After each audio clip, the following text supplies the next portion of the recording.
Hey, what's going on, everyone? Welcome to another episode of the Meaning Makers podcast. If you don't know who I am, my name is Kegan York. I am a therapist by trade. I also do some life coaching. I've been a director of a recreation center before.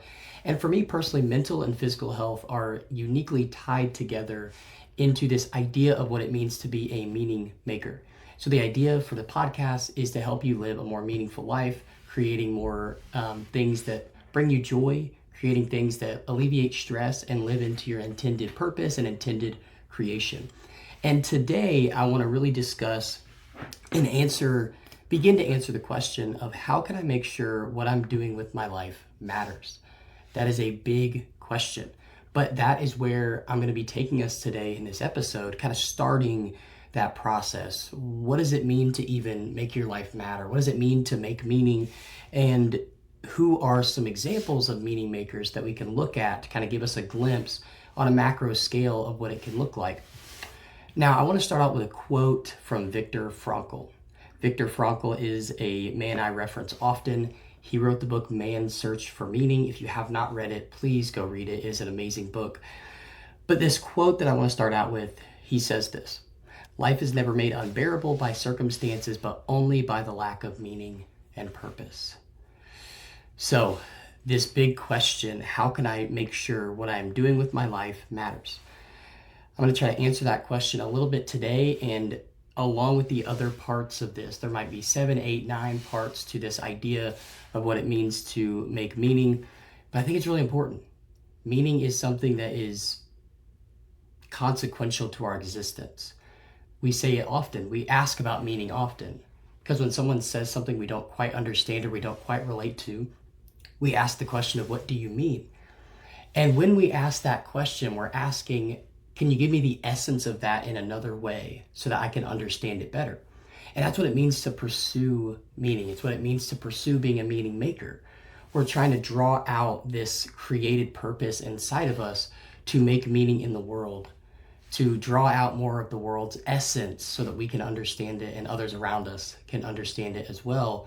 And I truly believe that each and every person has a unique skill set, has a unique gift. Every person has their own unique journey, and it's utilizing that journey and allowing that journey to be something that plays into your meaning making.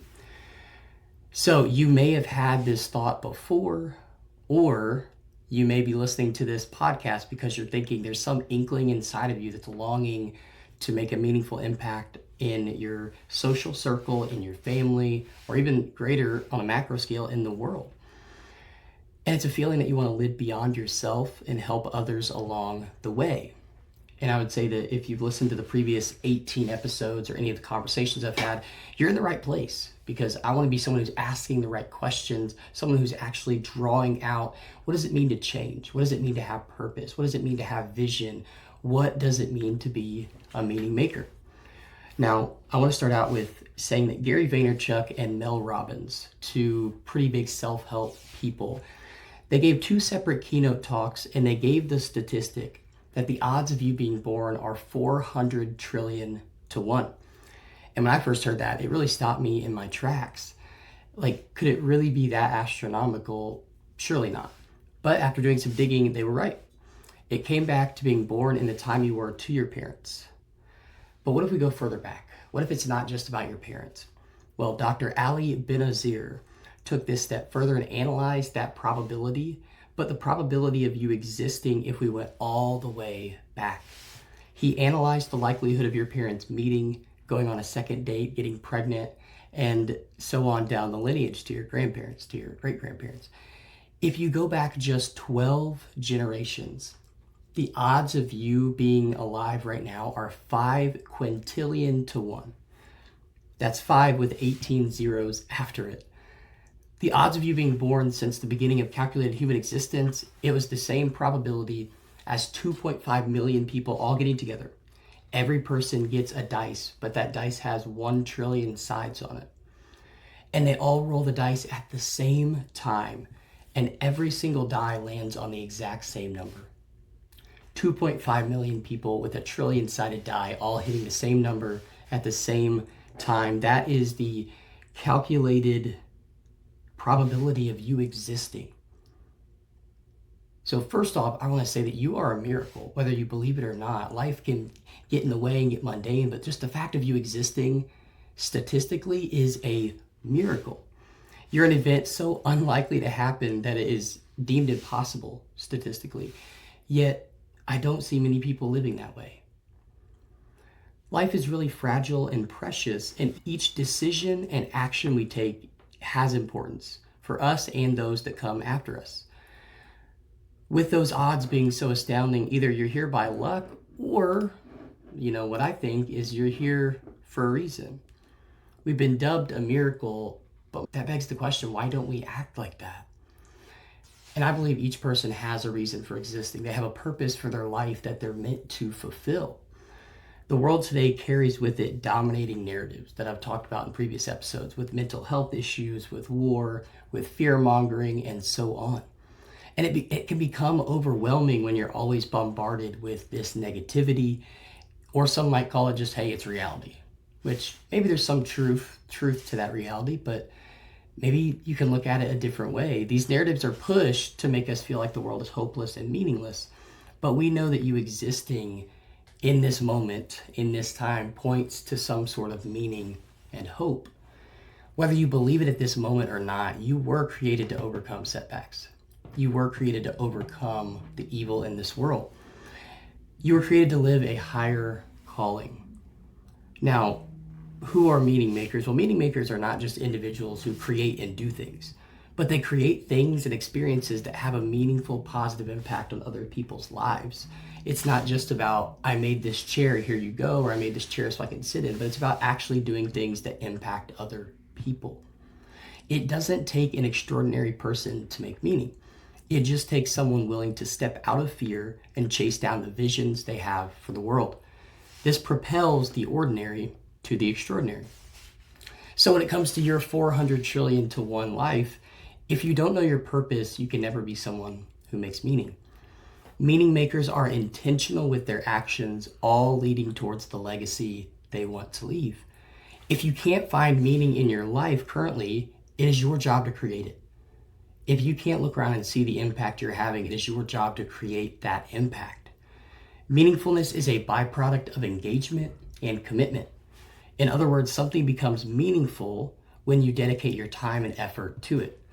You must become what you wish to be in order to make the impact you wish to make. Now, meaning makers, we're not beggars. We're not begging for this chance. We're not begging for the powers that be, God, whoever you believe in. We're not begging for them to give us the opportunity. We understand us being alive is the opportunity, and we're choosing when we are going to make the impact. This is not a reality only reserved for the elite. It is a calling to anyone who wants to intentionally impact the world for good. One staple of meaning makers is that they push through trials and tribulations, emerging from them to conquer the bad and really stake their place in their world. Really, right, this is the difference between the hero's journey and the villain's journey. Both characters go through excruciating pain in their backstories, but it's their response that makes them either a hero or a villain. You see, the difference is the villain decides that the world is evil and everyone deserves to feel the same pain, while the hero decides that no one else should feel that same pain again, so their job is to keep others out of the same pain. Hey, we are back with another ad from Kinobody. I've teamed up with them to give you 15% off, which is crazy. It was $5 off, now it's up to 15% if you use the code below in the description. But here I actually have the Keto Octane they sell, and I've been using it now for 5 years, and honestly, it's the only pre-workout that I use anymore. It doesn't give me any jitters. It doesn't make me feel tired afterwards. It's only all natural stuff with caffeine, and I've really enjoyed using it. It's given me really good workouts, given me pumps. So if you're looking for supplements that are just really all natural, good for you, doesn't have all the fillers and bad stuff, Kinobody.com is the place to go. Greg O'Gallagher also has a ton of plans that you can choose from as well. But Kinobody is what I use. It's gotten me in really good shape. It makes me feel good after workouts because sometimes you feel fatigued. But using their Octane, using their aminos, they have a creatine supplement as well. It's just been really good for me. So if you're someone who works out and you're looking for supplements that are clean and just good for you, Kinobody is there for you. Now, back to the episode. Meaning makers see the world can be good, that it can flourish and prosper when others see things that you create. Even when others see the worst case scenario, meaning makers see a way through, and maybe they have to create it, but they're going to be the ones to do that. And I want to make a note here, and I credit someone else for this idea, but humans are the only species on Earth that can live below their intended purpose. When we see an animal living below its intention, as in not doing what it's designed to do, our alarm bells go off indicating that something is wrong. But we don't do this with humans until it's extremely noticeable or until we have to apply it to a disorder category. Humans were created to create and experience meaning. In the beginning, if you're a Christian, in the beginning you see God creating man, and he tells man to do two things, two meaningful things. One is bestow meaning, to name the animals, and one is to create meaning, create life by being fruitful and multiply. The two things that humans were created to do was bestow and make meaning. Humans were created to have hope, but how many of those hopes have died at the feet of fear? We were made to live in love, but how much of that love has been left on the table in the face of potential rejection? The world's view of normal is closer to evil than it is good because it communicates that if you step out of the box and live at your intention level, you are somehow abnormal. To someone just starting out, this can be a major hurdle to get over. But it can be a crossroads between fear and courage, and if you've never seen courage displayed before, it can be your default setting to hide behind fear and claim it as keeping the status quo. The thing is, I've never known anybody that did anything extraordinary by being ordinary. That is all to say that meaning makers don't have to be happy and joyful all of the time. Happiness is fleeting and comes as a byproduct of an experience. We can't always choose to be happy, but what it does mean is that meaning makers are committed to impacting the world positively, no matter what their mood is in the current moment. I can't tell you how many times I've gone into conversations with others, even on this podcast, and thought, I really am not in the mood for this. I don't feel like it. But when I actually got there, I knew it was the right thing to be doing. But let's go deeper and kind of answer the question of who and what are meaning makers. I want to answer this question here at the kind of front of this series. That way we have a solid framework moving into the how of making meaning in your life. The concept of meaning makers stems from a deep-seated desire to leave an impact on the world, to have a legacy that carries on after death. It is an existential desire to not waste this one life that we have to live. I think sometimes society refers to an event as an existential crisis. They're communicating it at a surface level, and we see that with the events that happen. So it communicates it as a surface level event that creates external change. Think tattoos, cards, vacation, rather than an internal plea to make something of the time you have left. Don't miss that difference there. These points in our lives, these true internal pleas for more, are really battle cries of our soul, and they arise when we ignore the subtle nudges of change our created purpose has been giving us. Meaning makers don't have to go through an existential crisis to find and design their life. They can decide at any given point to be a meaning maker. You can decide at any given point to be a meaning maker. This series, I'm hoping, is going to analyze the how in becoming a person who creates meaning, shares impact, and leaves a legacy for generations to come. But when we first start out, language is really, really important. So for us to understand and really master what we're talking about here, let's look at some semantics behind the who that we're talking about. We've already briefly touched on who meaning makers are, but I want to expand and differentiate between the who and the what, and this is going to be sort of an English lesson. So if you're an English teacher or this is something you like, feel free to comment if I get something wrong, but I want to differentiate here because it's really important to know the difference as we move forward. So when asking the question of who, the question itself is seeking to learn the identity of a person. This can relate to their name, title, degree, family, power, etc. Examples of these could be who is he, who is the royal family, who is Jeff Bezos, who are they associated with? You get the point. Each of these questions can be followed by answers like he is Kegan York, son of, fill in the blank. They are the heirs of England, they are loved, they are hated, and so on. He's the founder of Amazon, he's rich, he's white. Or the fourth one, they are associated with this company, this school, etc. The question of who can be answered in many ways, but in every way, it's an identifier of the subject to understand them in a more well-rounded way. When we ask who questions, it gives us identifiable information to relate or distinguish by.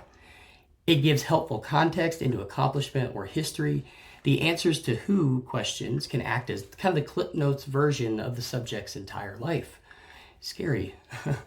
In my notes here, I put fortunately or unfortunately. The weight of that can be powerful or insignificant depending on the person.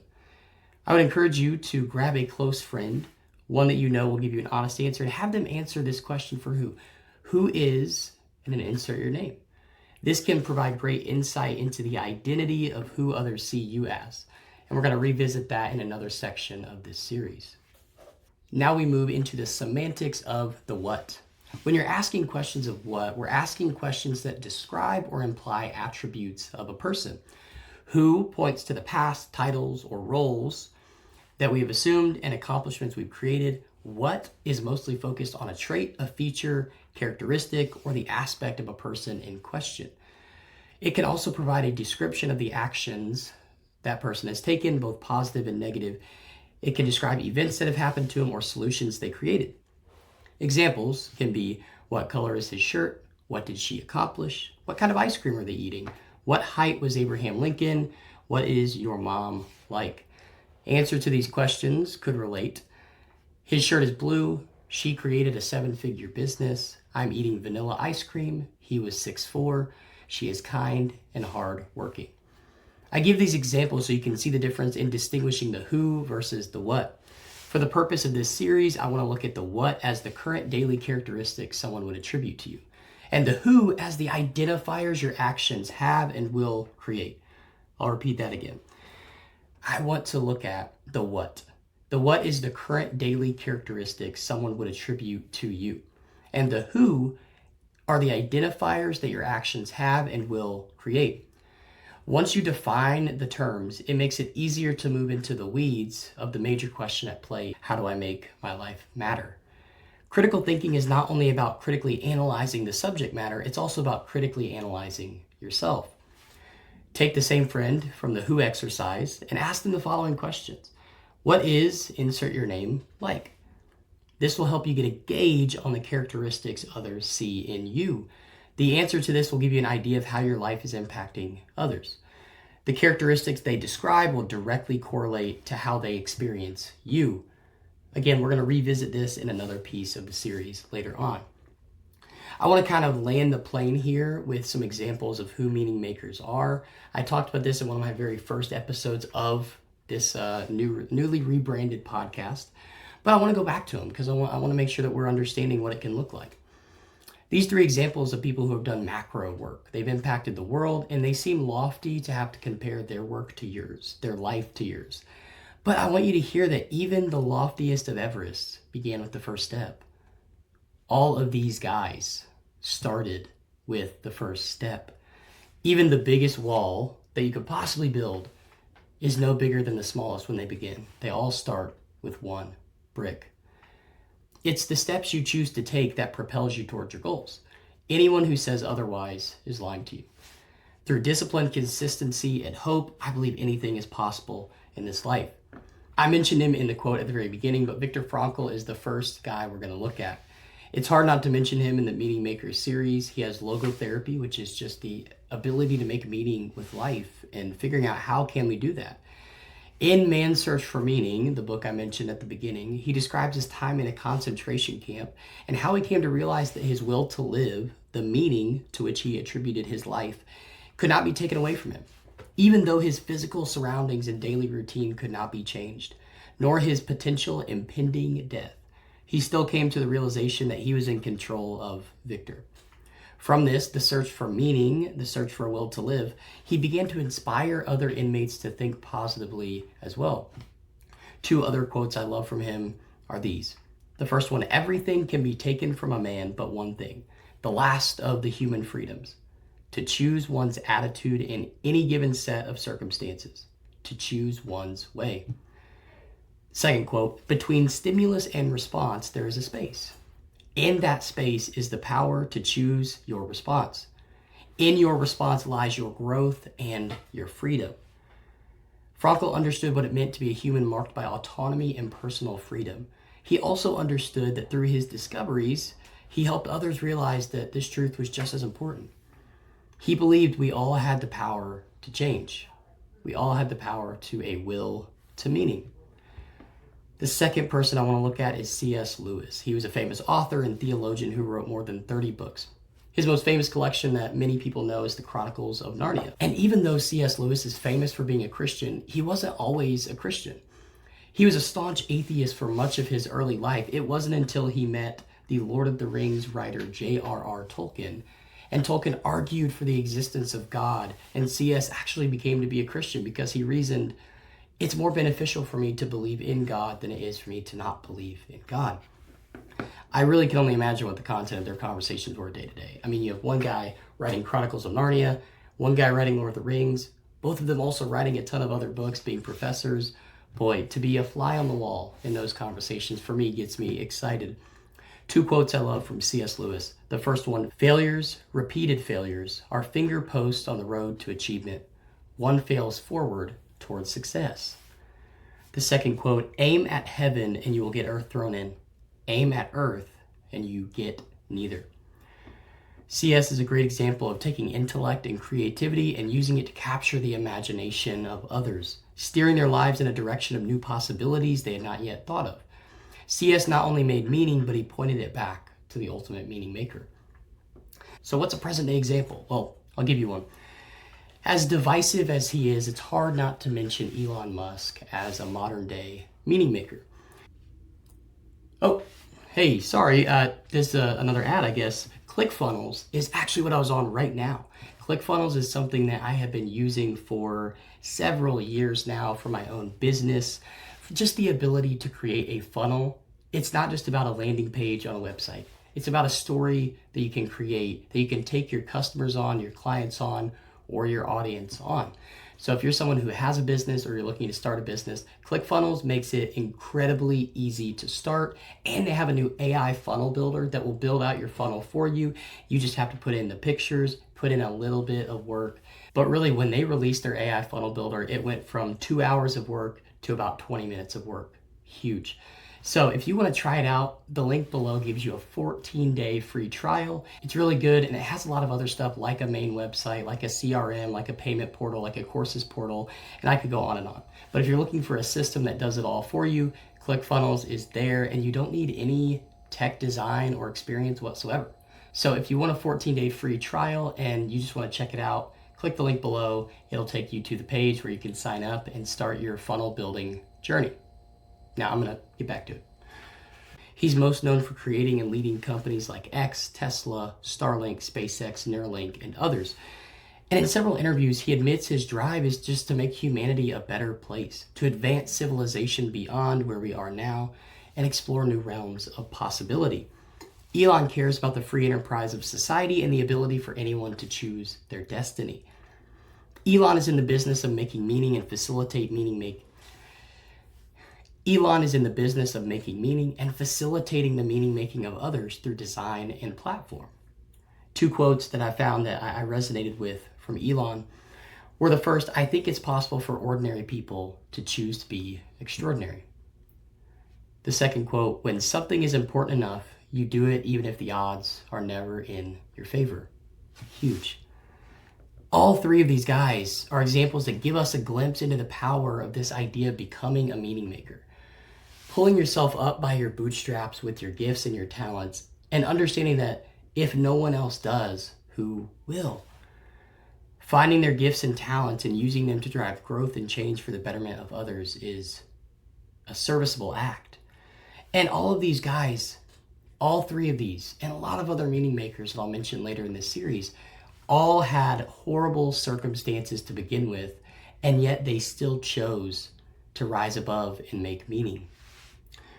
All three of these geniuses, as we would call them, we stop there. We stop at calling them geniuses, but we don't recognize that their hard work and perseverance is what got them there. Genius is found more in the execution than in the idea. I am certain each one of them faced a tremendous level of fear, but they chose to continue.